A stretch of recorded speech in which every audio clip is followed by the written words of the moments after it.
So this is one of the biggest series of political disasters I've seen in recent history. This makes the whole Florida recount thing look like child's play because that was one screw up, whereas this was a series of screw ups over like a 3 or 4 month period that just kept compounding one another and just kept getting worse as it was going. So it's story time with Uncle Argent. We're going to tell the tale of the PC party leadership race from Patrick Brown's resignation to yesterday. So by the time you watch this video, it's probably already been finalized.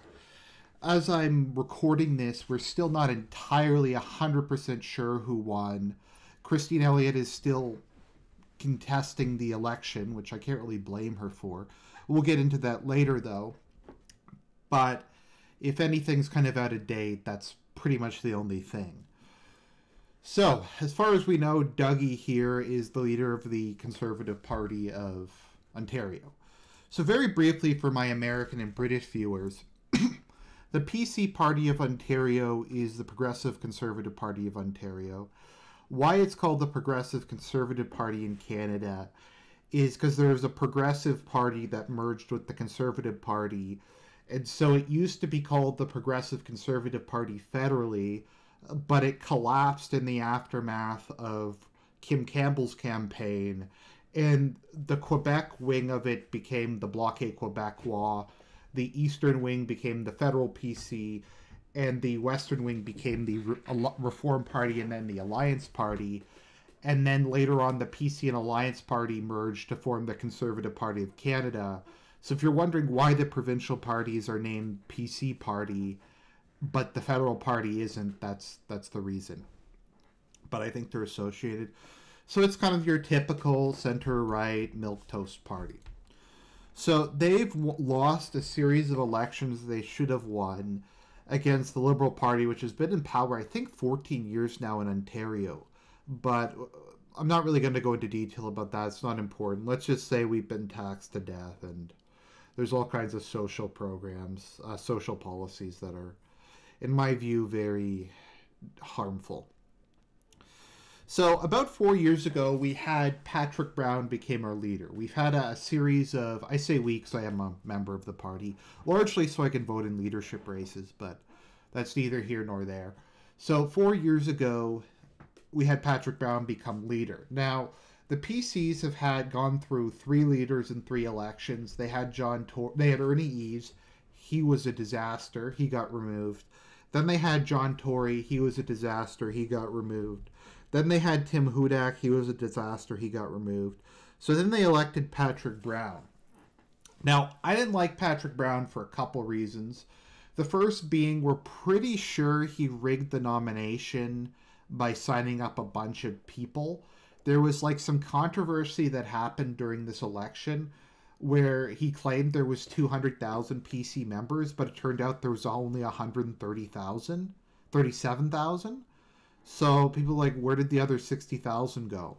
And they think they were like fake memberships he sold to get him like to win the leadership race.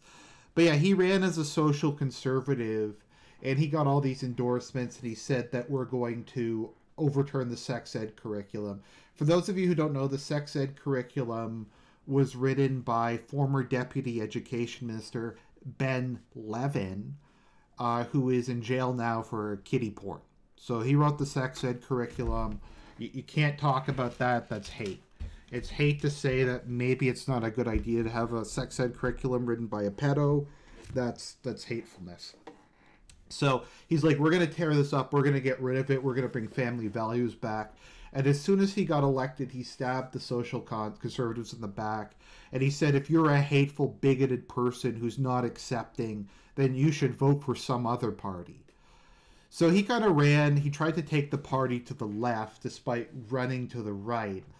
And he kind of took every opportunity possible to kind of virtue signal about how tolerant he was. He had like a lot of Indians, and by all accounts, there was exceedingly rampant corruption under his regime.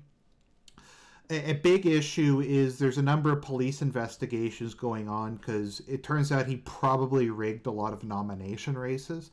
I don't know how it works in this other countries, but here the local party membership, such as gets to vote on who the candidate will be. So like every day there's like a meeting, there's a couple days, a couple people are running. If you're a member within that riding, you get to vote on who the member would be.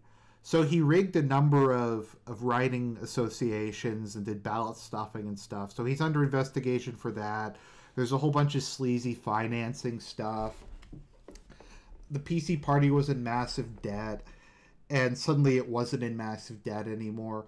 So basically the thing was going really poorly, but the Liberals are so hated he was probably going to win anyways, despite the Liberals paying off everybody. So go to November where they unveiled the People's Guarantee. Let me just give me a second. This was the image they released. The People's Guarantee, which is like the creepiest. He looks kind of like a predator on this. I don't know why they thought that was going to work. So they released that, and the PCs were like surging. They were going to win. And then the Me Too movement got Patrick Brown, and sexual harassment allegations came out. Now, these are literally perhaps the lamest sexual harassment allegations I've ever heard. So let me just read some of them, because these are so lame. Let's look at them. Oh, and it turns out because one of them claims she was in high school and Patrick Brown gave her alcoholic beverages illegally, except it turned out she wasn't actually underage or in high school and she just made it up. But she's like, no, the rest of my story is true. So the allegations follow similar storylines. Both women were young at the time, with one in high school and one in first year university, which is not true. Both were drunk at the time. Patrick Brown doesn't drink. One of the women, then a high school student, said Patrick Brown asked her for a sex act. He pulled down his pants. I don't know if he said suck my dick or put this in my mouth, but something along those lines, the woman said. That is really lame. She was... Okay, the second one, she was under Ontario's legal drinking age at the time, which she wasn't. Brown wasn't drinking, so that means that if they were to have sex and she had had a single drink, then it was illegal. He shut the door on me and started making moves. I kind of came frantic like, hey, you need to let me out. I'm leaving. They were in the room for 5 to 10 minutes, she said, describing the situation as controlling. Okay, so here's this is the lamest thing I've ever heard. The second woman said she was drunk when Brown, who again wasn't drinking, invited her and his male friend to his bedroom to look at photographs. The friend left, leaving her and Brown sitting on the bed. Let's see here. The next thing I knew, he started to kiss me. She said she froze and that he continued to kiss her, laid her down and got on top of her. I remember consciously trying not to move my mouth, and I was just not moving, so I was laying there immobile, she said. I could feel his erection on my legs when he was on top of me, so I felt that it would have gone to sexual intercourse if I had not done anything. She informed Brown that she had a boyfriend, which she did, and he needed to take her home. He then drove her home. So it's like, he made a move on me, and I told him to stop, and he stopped.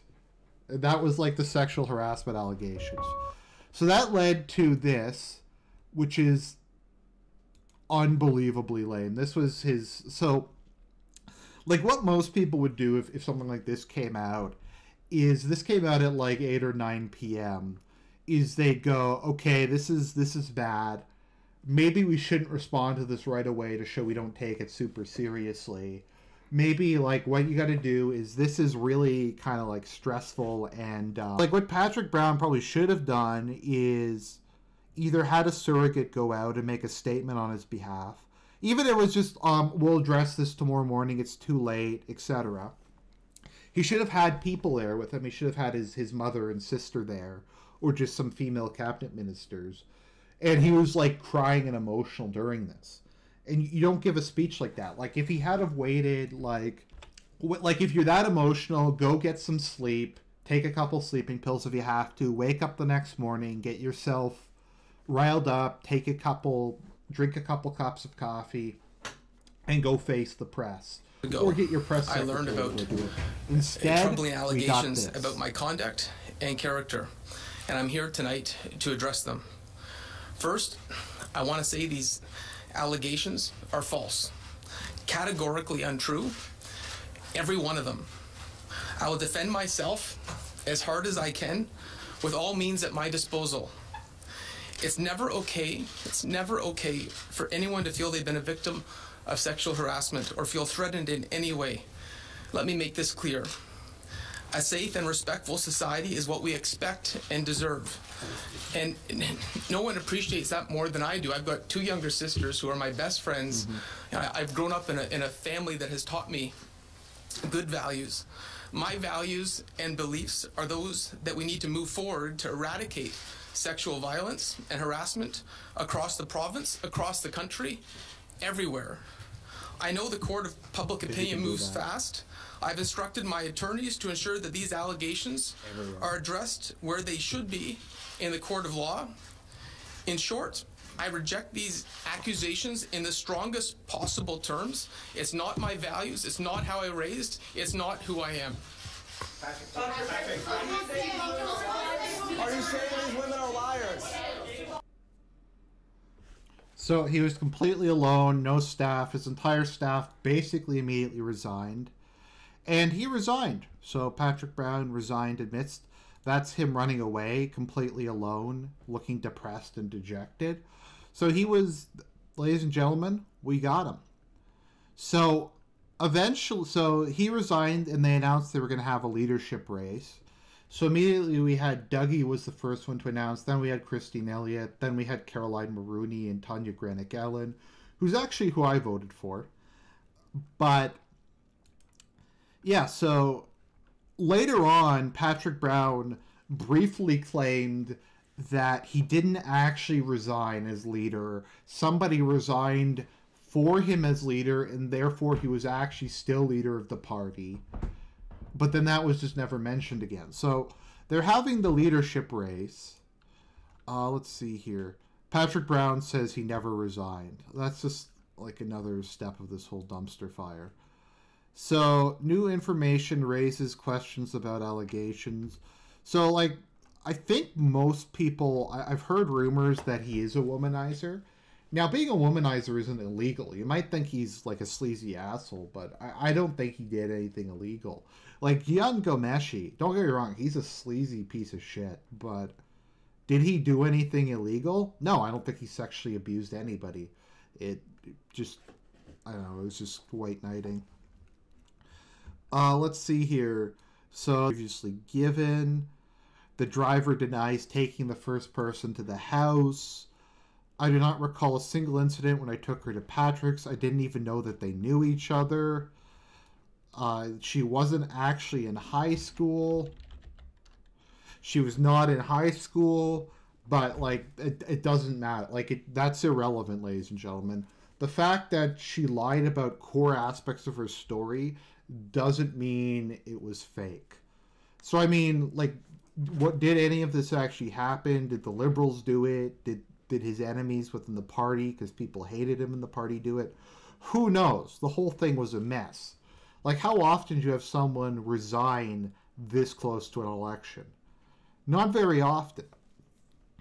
So he decided ultimately he was going to re-enter the race. He's like, I'm going to clear my name. I have been mistreated. I'm going to go and I'm going to face the court of public opinion. And when he announced that, somebody, either the Liberals or someone in the party, leaked that he was involved in all this shady stuff. He had like $1.5 million house on like $130,000 a year salary. Figure that one out. And people had been like slipping him money under the table or something. And then all this stuff about these rigged nomination meetings came out. And it was just like disaster after disaster. And then he dropped out again. And I remember getting an email from him, and he was complaining about party insiders. I'm like, how can you not be an insider? You were the leader of the party. So all that stuff happened, and then we had the leadership election. So the party only had like a month to organize it, a bit less than that. So there's not enough time to do mail-in or paper ballots. So they said, okay, here's what we're going to do. We're going to have everybody vote online. So how they decided to do this, and let me find the article on it. Former MPP says botched online voting system could spell disaster for Ontario leadership election. So what happened is they sent out these PIN codes to everybody who was a member. To vote in a leadership election, you have to register before a certain deadline. I was already registered. My mother signed up because she wanted to vote. So they sent them out. So you took... Now, the issue was they sent these PIN codes out, by mail. And some people didn't even receive them. So, of like the 130,000 members, only about 40,000 actually voted, and probably only about 70,000 actually got them. So, arguably, like half the party never got these PIN codes. So, some people were getting them like a day or two before the deadline. Like, people were still receiving them. I didn't get mine until... It took them 2 weeks to send me mine.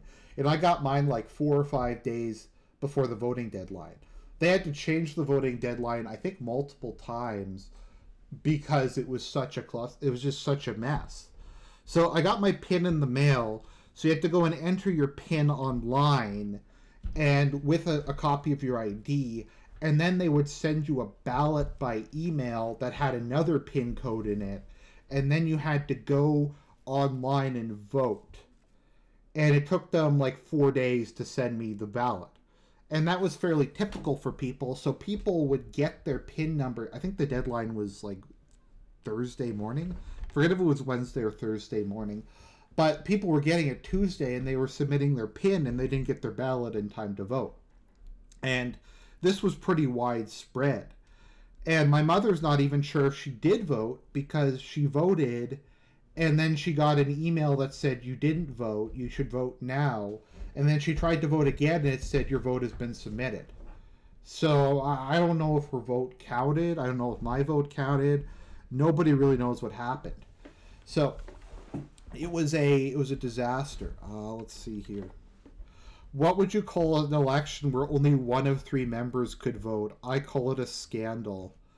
There have more than 10,000 people were unable... This is the people who complained that they couldn't vote. And the number of people who care enough to complain, 10,000 people. The actual margin of victory, I think, was like 120 or like 240 votes. So that's like what a disaster the whole thing was. So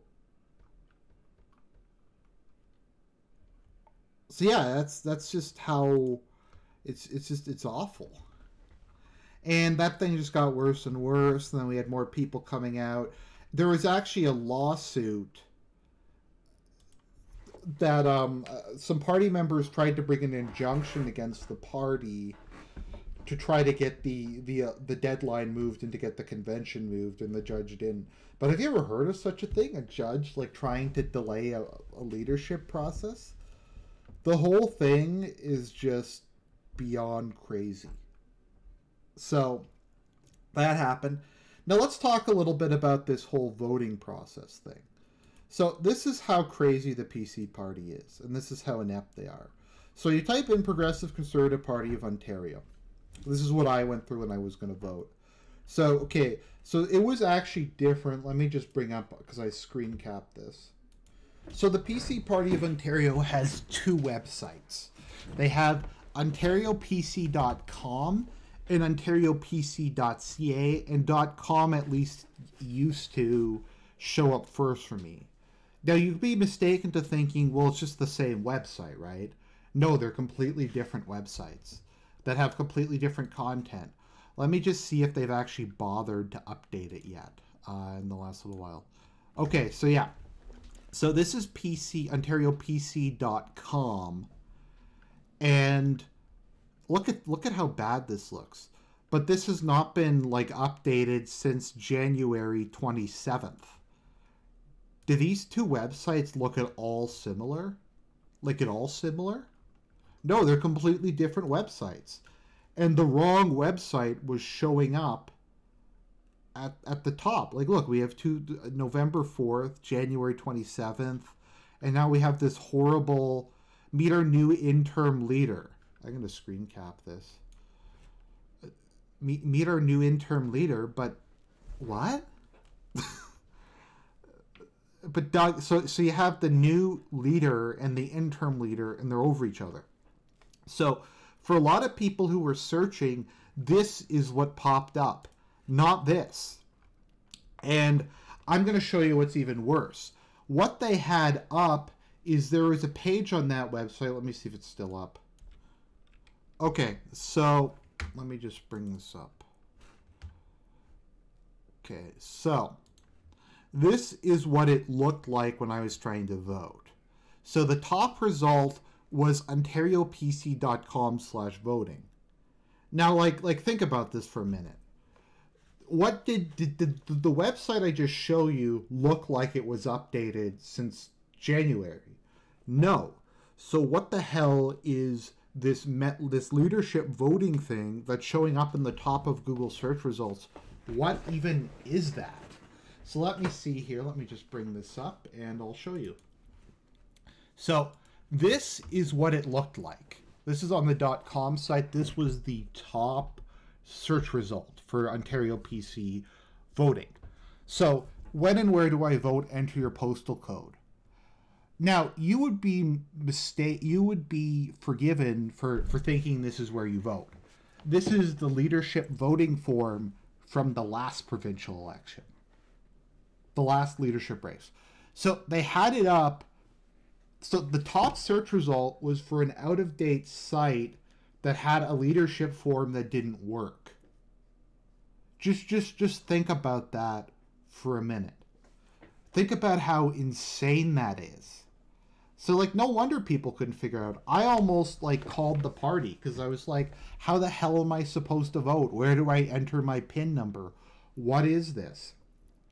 So that was just part of it. So people didn't vote. People's votes weren't counted.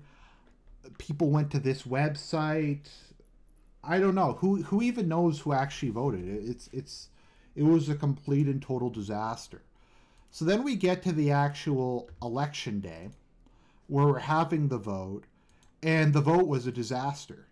So the actual end result was Dougie. Okay, so it was preferential ballots, so you ranked it.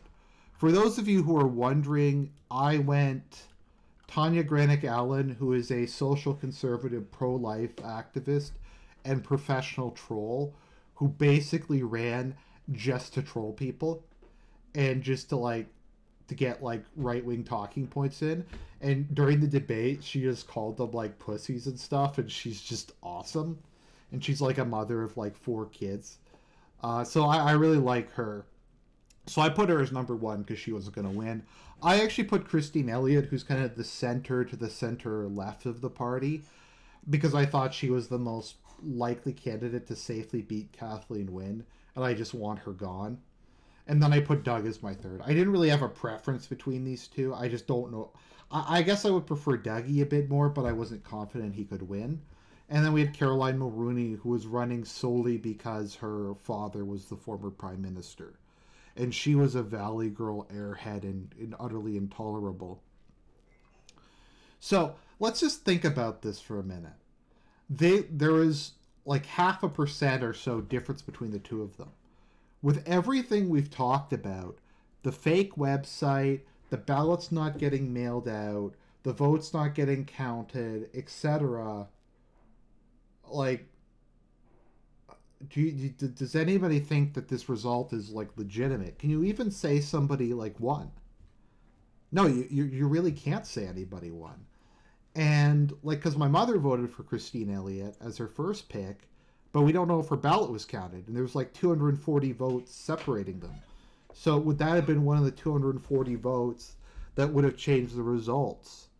So it's how there's no confidence. I mean, as to who actually won. So the day of, I heard reports that the voting machines broke down. Why they need voting machines for this, I don't know. So they were we're going to reveal the leader Saturday, March 10th. We're going to reveal the leader by 3 o'clock. So 3 o'clock came, nothing from the party. There were rumors that Dougie won, but no one was really sure. So Dougie might have won, Dougie might have won. Nobody knew anything about what was going on. So by like 6 o'clock, there was still nothing. We heard that Dougie had probably won. This is unofficial. The party didn't make an announcement. That they went to Doug's room and they said, we'll tell you what's happening in 20 minutes. And they never went back. So the rumor was they had a manual recount. Now you gotta wonder, how the hell do you have a manual recount of a ranked ballot to begin with? Because ranked ballots is beyond the ability of a human to really count. It's too complicated. So how do you manually recount a ranked ballot? How do you manually recount an online submitted ballot? Apparently somebody said what they did was they printed off the online ballots and then rescanned them. And that was the manual recount. So figure that one out. I don't even know. So what wound up happening is there was just delay after delay after delay, and they ran out of rent time on the hall they had rented out, so they told everybody to go home. These people were waiting like 7 hours for an announcement, and they got kicked out of the building. What? Word of a winner had been expected at 3:15. There's a review underway about an allocation of a certain list of electors that needs to be resolved because it may have an impact on electoral votes. What does that even mean? I don't know what that means. So people were really pissed off. The whole thing was a disaster. All these people were there. I don't even know. It is just a mess. So at this point in time, Christine Elliott is not going to accept Doug Ford's victory. I can't blame her. If I lost by 240 votes under these circumstances, I wouldn't give up either. I mean, if Dougie had have gotten like 55 or 60%, then you could make a case that it's pretty definitive despite all the other problems that the party chose him. But who knows? Like, Tanya Grenick-Allen might have won for all I know. Nobody knows what's going on. So as we head into an election, these guys are probably going to win. And they're complete and total clowns. Like, who the hell has the wrong website up? Like, small businesses don't even have that. And it's still up. I went there 2 weeks ago, and they still have the wrong website up. And they still have this nonsense. this like what is this? Anyways, so that is the tale of the PC parties